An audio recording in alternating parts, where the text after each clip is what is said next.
Hello friends, welcome to the TET possible presents the current affair show. आज इस session में हम लोग डिस्कस करेंगे 15 जनवरी 2021 से करंट अफेयर। इसके अलावा आप करंट अफेयर के पीडीएफ्स नीचे डिस्क्रिप्शन में दी गई लिंक से डाउनलोड कर सकते हैं। वहाँ पे गूगल ड्राइव की लिंक दी हुई है, वो एक दिन पहले की पीडीएफ है जिससे कि आप रिवीजन कर सकें करंट अफेयर्स का रेगुलरली। चलिए आगे बढ़ते हैं। पहला क्वेश्चन है आज का, हाल ही में केंद्रीय कैबिनेट ने वैज्ञानिकों तकनीकी सहयोग के लिए किस पश्चिमी एशियाई देश से समझौता ज्ञापन को मंजूरी दी है? कतर, ओमान, यूएई या सऊदी अरब? तो इसका सही आंसर है यूएई। हाल ही में यूएई के साथ समझौता हुआ है। तो यहाँ पे मेंशन है कि कैबिनेट ने वैज्ञानिक और तकनीकी सहयोग के लिए संयुक्त अरब अमीरात यानी कि यूएई और पृथ्वी विज्ञान मंत्रालय भारत के बीच में एक समझौता हुआ है। ये समझौता किन चीज़ों के लिए हुआ है? तो मौसम विज्ञान, भूकंप विज्ञान और समुद्री विज्ञान के लिए। तो यहाँ पे मेंशन हुआ है संयुक्त अरब अमीरात, तो इसके बारे में कुछ जान लेते हैं। यह अरब प्रायद्वीप के पूर्वोत्तर छोर पर स्थित पश्चिमी एशियाई देश है। इसकी राजधानी क्या है? अबू धाबी, और इसका सबसे बड़ा शहर दुबई है। इसकी मुद्रा दिरहम है, जबकि वर्तमान में मोहम्मद बिन राशिद अल मखदूम यूएई के क्राउन प्रिंस हैं। अगले क्वेश्चन में मूव करने से पहले आप लोगों से रिक्वेस्ट, अगर आपने हमें different social media platform follow नहीं किया तो आप दिए गए हैंडल से हमको फॉलो कर सकते हो। इसके अलावा चैनल को सब्सक्राइब करके बेल आइकॉन दबा लीजिए जिससे आपको हमारी नोटिफिकेशन मिलती रहे। अगला क्वेश्चन है, सुरक्षा मामलों की मंत्रिमंडलीय समिति की अध्यक्षता कौन करता है? प्रधानमंत्री, रक्षा मंत्री, गृह मंत्री, लोकसभा अध्यक्ष? तो सुरक्षा मामलों की मंत्रिमंडलीय समिति की अध्यक्षता भारत के प्रधानमंत्री करते हैं। ये चर्चा में क्यों है? क्योंकि हाल ही में सुरक्षा मामलों की मंत्रिमंडलीय समिति ने 83 तेजस लड़ाकू विमान, जो कि सबसे हल्के लड़ाकू विमान है, इनकी खरीद को मंजूरी दी है, जिसकी कीमत लगभग 48,000 करोड़ रुपए होगी। तो काफ़ी महत्वपूर्ण है। इनका निर्माण कौन करता है? तो तेजस का निर्माण भारत की हिंदुस्तान एरोनॉटिक्स लिमिटेड करती है। डीआरडीओ के साथ मिलकर इसको डेवलप किया गया था। तो यहाँ पे मेंशन है इनके बारे में डिटेल्स कि इसको डीआरडीओ और एचएएल ने मिलकर डेवलप किया था, जबकि इसका निर्माण एचएएल करती है। यह अपनी श्रेणी का सबसे हल्का और छोटा लड़ाकू विमान है। इसकी रेंज 3000 किलोमीटर और वजन तकरीबन 6500 किलोग्राम है। ये एयर टू एयर मिसाइल और एयर टू सरफेस मिसाइल दागने में सक्षम है यह लड़ाकू विमान। अगला क्वेश्चन देखते हैं। अगला क्वेश्चन है, मकर संक्रांति को केरल में किस नाम से मनाया जाता है? पोंगल, बिहू, माघी, मकरविलक्कू? तो इसको मनाया जाता है केरल में मकरविलक्कू नाम से। ये एक फसली त्यौहार है, पूरे देश में मनाया जाता है। पूरे उत्तरी भाग में इसको मकर संक्रांति बोलते हैं। मेंशन है कि देश भर के लोग विभिन्न भागों में एक साथ फसल त्यौहार मना रहे हैं। तमिलनाडु में इसे पोंगल बोला जाता है, जबकि भारत के उत्तरी भाग में मकर संक्रांति। इसके माध्यम से पता चलता है कि अब सर्दियाँ खत्म हो रही हैं, अब सूर्य उत्तर की ओर आना शुरू होगा। ठीक है, तो गुजरात में इसे उत्तरायण बोलते हैं, असम में भोगली बिहू, पश्चिम बंगाल में पौष संक्रांति। इस क्लबक मैंने मेंशन किया है। केरल में मकर संक्रांति को मकरविलक्कू बोला जाता है। और इस दौरान सबरीमाला मंदिर में एक बड़ा कार्यक्रम आयोजित किया जाता है। सबरीमाला मंदिर यहाँ से पता चल गया आपको केरल राज्य में स्थित है। ठीक है, अगला क्वेश्चन देखते हैं। अगला क्वेश्चन है, हाल ही में किस इलेक्ट्रिक वाहन बनाने वाली कंपनी ने भारत में अपनी सहायक कंपनी का रजिस्ट्रेशन किया है? टेस्ला, निकोला, जेसी मोटर्स या गीली? तो ये किया है टेस्ला मोटर्स ने, जो कि एक अमेरिकी कंपनी है। तो हाल ही में टेस्ला मोटर, जो कि एक अमेरिकी कंपनी, इसने क्या किया? बेंगलुरु में अपनी सहायक कंपनी स्थापित की है। इसका नाम क्या सहायक कंपनी का? टेस्ला इंडिया मोटर्स और एनर्जी प्राइवेट लिमिटेड के रूप में इसको पंजीकृत कराया गया है। इसके अलावा टेस्ला बेंगलुरु में अपना रिसर्च एंड डेवलपमेंट यानी R&D केंद्र खोलेगी।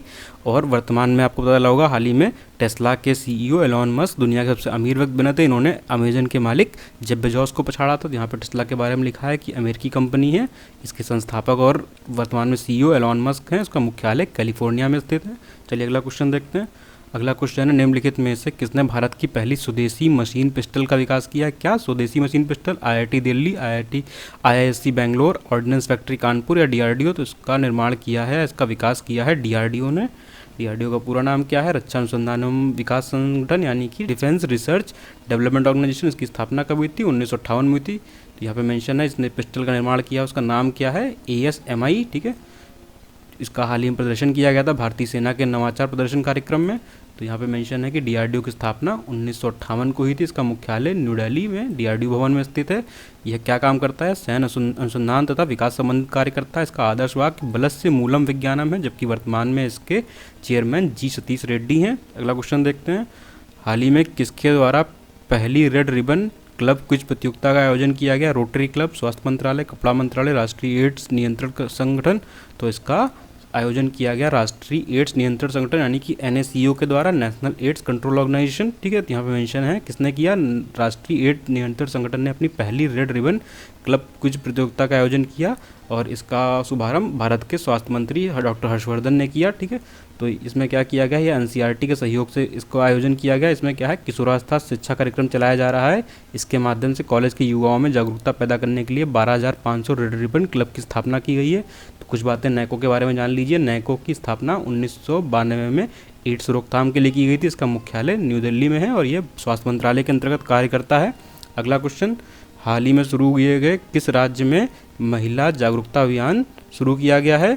तो उत्तर प्रदेश, मध्य प्रदेश, राजस्थान, हरियाणा। तो हाल ही में मध्य प्रदेश राज्य में महिला जागरूकता अभियान सम्मान की शुरुआत की गई है। वहाँ के मुख्यमंत्री ने 11 जनवरी 2021 को महिला जागरूकता कार्यक्रम सम्मान की शुरुआत की गई। इस दौरान एक शुभांकर भी घोषित किया गया, उसका नाम गुड्डी रखा गया। ठीक है, तो इसका उद्देश्य क्या है? इसका उद्देश्य महिला अपराधों के उन्मूलन से है, इससे समाज में महिलाओं की स्थिति सुधर सके। यहाँ पे मध्य प्रदेश के बारे में कुछ महत्वपूर्ण फैक्ट जो एग्जाम में अक्सर पूछे जाते हैं मेंशन है। ये क्षेत्रफल की दृष्टि से भारत का दूसरा सबसे बड़ा राज्य है। उससे बड़ा राज्य जबकि राजस्थान है। वर्तमान में मुख्यमंत्री वहाँ के शिवराज सिंह चौहान, राज्यपाल आनंदीबेन पटेल। इनके पास एक्स्ट्रा चार्ज है मध्य प्रदेश का। राजधानी भोपाल है और सबसे बड़ा शहर इनका इंदौर है। यहाँ पे कितने कुल 11 राष्ट्रीय उद्यान स्थित हैं। सबसे ज़्यादा भारत में इसी राज्य में राष्ट्रीय उद्यान स्थित है, जबकि भारत में कुल 105 राष्ट्रीय उद्यान हैं। अगला क्वेश्चन है, वर्ष 2021 के गणतंत्र दिवस के अवसर पर मुख्य अतिथि कौन होगा? Boris Johnson, Gotabaya Rajapaksa, Scott Morrison या चंद्रिका प्रसाद संतोखी। तो इसका सही उत्तर है चंद्रिका प्रसाद संतोखी। ये सूरीनाम के राष्ट्रपति हैं। ये हमारे यहाँ 2021 के गणतंत्र दिवस के मुख्य अतिथि होंगे। इसके पहले बोरिस जॉनसन को बुलाया गया था, लेकिन बोरिस जॉनसन कोरोना के कारण यहाँ पे नहीं आ पाए। तो अब सूरीनाम के राष्ट्रपति चंद्रिका प्रसाद संतोखी हमारे मुख्य अतिथि होंगे। इसके पहले इस सप्ताह की शुरुआत में भारतीय प्रवासी दिवस के सम्मेलन में यहाँ मुख्य अतिथि भी रहे थे भारत के। तो यहाँ पे सूरीनाम के बारे में कुछ मेन बातें, इसकी राजधानी परामारिबो, इसकी मुद्रा सूरीनाम डॉलर है। जबकि ये किस महाद्वीप में स्थित है? तो ये दक्षिण अमेरिकी महाद्वीप में स्थित है। तो अक्सर कुछ कंट्रीज़ के महाद्वीप पूछ दिए जाते हैं, आप याद रखिए, क्योंकि कुछ ऐसी अंडरडॉग कंट्री होती है जिनका नाम हमने शायद कभी सुना हो, तो उसके बारे में उनके महाद्वीप पूछ देते हैं अक्सर एग्जाम में, जिससे बच्चे कन्फ्यूज हो जाएं। अगला क्वेश्चन देख लेते हैं, किस केंद्रीय मंत्रालय द्वारा राष्ट्रीय फेसलेस पेनल्टी सेंटर की स्थापना की जाएगी? वित्त मंत्रालय, रक्षा मंत्रालय, गृह मंत्रालय, सड़क परिवहन एवं राजमार्ग मंत्रालय। तो इसका सही उत्तर है वित्त मंत्रालय द्वारा इनकम टैक्स विभाग के अंतर की जाएगी इसकी स्थापना। देखिए मेंशन है, वित्त मंत्रालय के राजस्व विभाग के तहत आयकर विभाग एक नई फेसलेस पेनल्टी स्कीम शुरू की है। इसका उद्देश्य हाल ही में लॉन्च किए गए फेसलेस मूल्यांकन कार्यक्रम के तहत जारी किए गए जुर्मानों के आदेश को संभालना है। जो जुर्माने लगाए जाएंगे लोगों पर, लोग बिना उपस्थित हुए कार्यालय में ऑनलाइन मीडियम से ही अपना जुर्माना जमा कर सकते हैं, इसलिए इसकी शुरुआत की गई है। वर्तमान में भारत की वित्त मंत्री कौन है? भारत की वित्त मंत्री निर्मला सीतारमण, जबकि भारत के वित्त सचिव अजय भूषण प्रसाद पांडे हैं।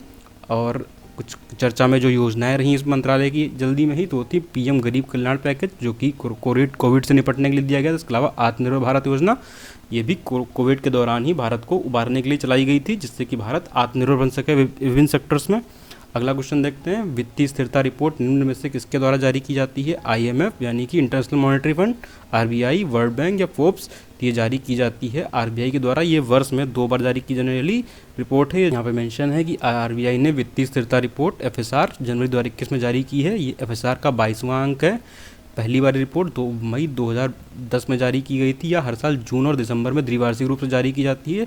तो इस रिपोर्ट में मुख्यतः इस बार बात की गई है GNPA के बारे में, ठीक है, नॉन परफॉर्मिंग एसेट्स, ठीक है।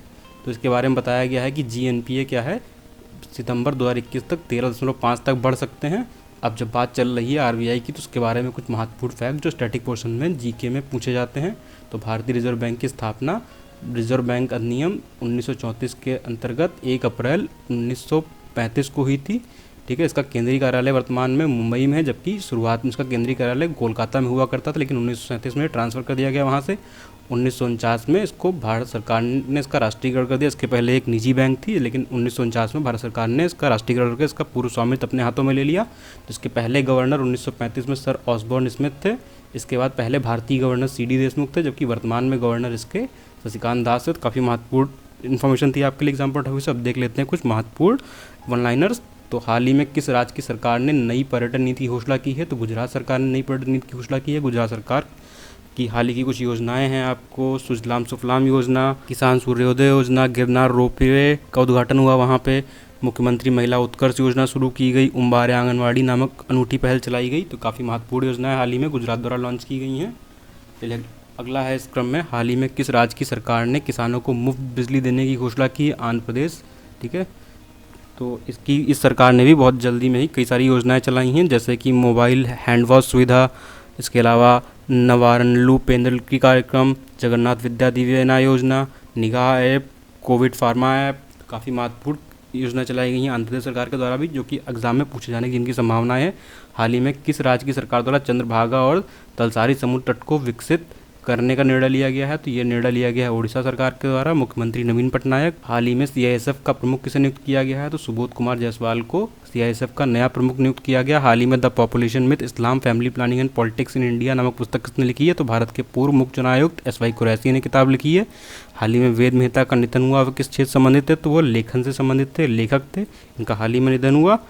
इसके अलावा हमारे फेसबुक पेज पे जा सकते हैं, जिसकी लिंक नीचे डिस्क्रिप्शन में दी गई। वहाँ पे डेली बेसिस पे अलग अलग चीज़ें पोस्ट की जाती हैं, जो कि एग्जाम पॉइंट ऑफ व्यू से काफ़ी ज़्यादा इंपॉर्टेंट है।